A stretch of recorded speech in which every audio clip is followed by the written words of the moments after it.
Évidemment, cette rencontre d'aujourd'hui, elle est particulièrement organisée en souvenir d'une terrible tragédie cycliste, celle de Rougemont de 2010.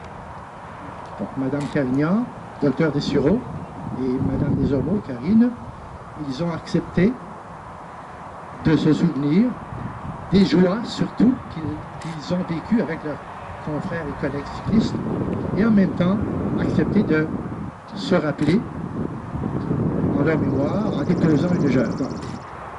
J'invite donc Monsieur le maire à dire un mot des circonstances. Merci. Permettez-moi de vous souhaiter la plus cordiale bienvenue à Saint-Lambert, la belle ville de Saint-Lambert, comme je l'appelle. Nous aurions aimé que la cérémonie se déroule dans la tradition de circuler dans les rues de Saint-Lambert. Malheureusement, les circonstances, la pandémie, nous obligent à respecter, comme on le dit, la distanciation. Je vois de plus en plus des gens en vélo et je suis inquiet. Je suis inquiet de voir les automobilistes, de voir les gens qui ne respectent pas les feux de circulation. On a beau répéter, mais je suis inquiet. Nous allons donc faire tous les efforts à la ville de Saint-Lambert pour rappeler l'importance de la sécurité et de rappeler les tragédies qui sont arrivées. Donc, l'événement d'aujourd'hui, à l'approche de l'été, c'est pour nous permettre justement de passer une saison estivale en toute sécurité. À vous, personnes qui continuez cette tradition du tour de silence, je vous dis merci pour ce que vous faites, de rappeler l'importance de la sécurité.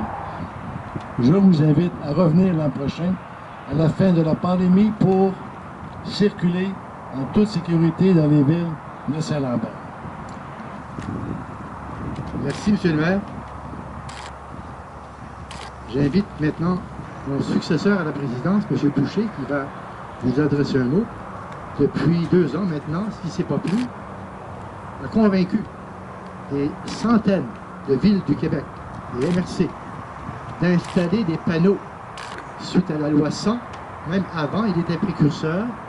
La loi 100 qui maintenant oblige les automobilistes à exercer une distanciation de 1,5 mètre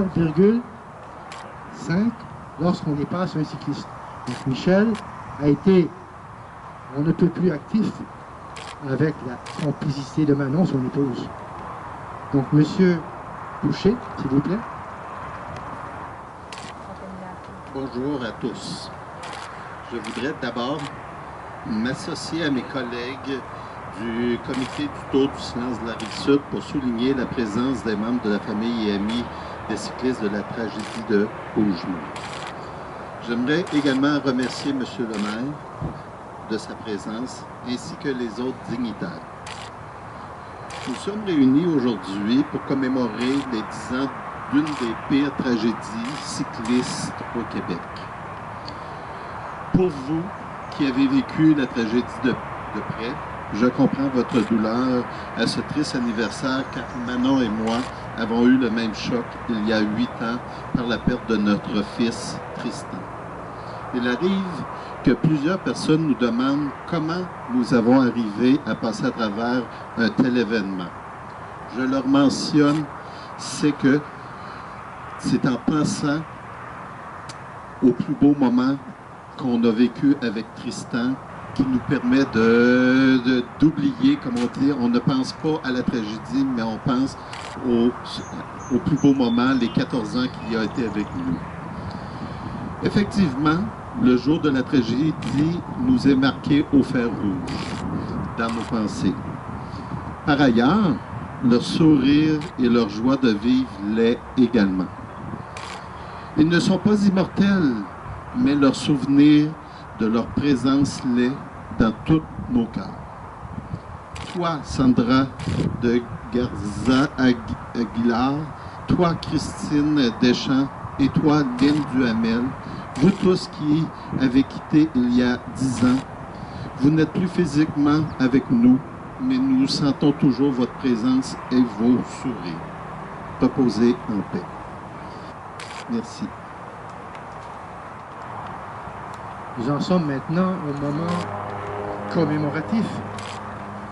J'invite donc Monsieur le maire, en tout premier, à prendre une fleur et à se recueillir à sa discrétion en mémoire des survivants et des disparus malheureusement.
Nous allons enchaîner avec les trois en même temps, puisque avec les masques, nous pouvons nous permettre. Je vais donc inviter Mme Karine Desormeaux, Mme France Carignan et le docteur Jean Dessureau, trois des survivants de Rougemont, à venir déposer une fleur sur leur mémorial.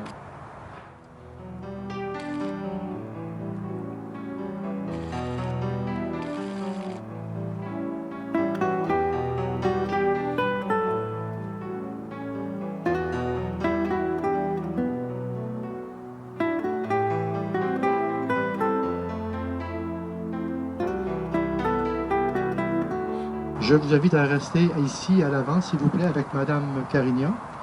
Mme Carignan a jugé pertinent de se rappeler. Elle va dire un petit mot avec ses collègues pour se souvenir.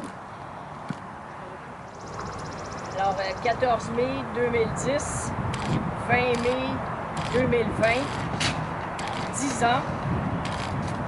Sur le coup, j'ai été soufflé, subjugué. Littéralement, je me demandais comment cela pouvait être possible si jeune. Christine, Lynn, Sandra, des femmes braves et fières. Un électrochoc. Je venais de recevoir un électrochoc. Le vide, un vacuum. Ce sentiment d'impuissance, de fragilité de la vie. La douleur, les blessures sont une chose. L'ennui en est une autre. L'ennui ne s'invente pas. Il est là, point. Quand il s'incruste en moi, c'est un combat qui s'engage. J'ai appris à le gérer en me concentrant sur l'objectif premier, avancer. Nous nous sommes perdus de vue, mais coûte que coûte, il faut avancer. Un accident si violent, sans aucune raison. C'est pourquoi nous devons encore plus être sensibilisés aux frontières du partage de la route. Particulièrement en ces temps plus difficiles de pandémie, où il y a encore plus de vélos, plus de piétons sur la route. Vivons l'aventure de la vie dans son immensité la plus pure, au plus près possible du présent. Je suis reconnaissante d'être là, ici, maintenant. Quoi qu'il arrive, elles seront à jamais tatouées sur chacune des fibres de nos cœurs.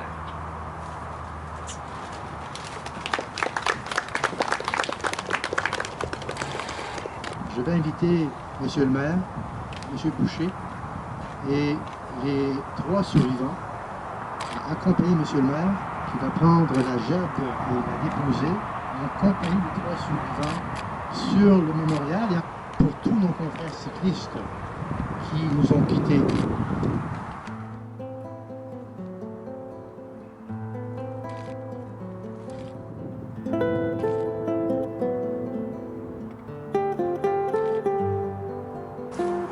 En levant notre casque, mémoire des nôtres qui nous ont quittés.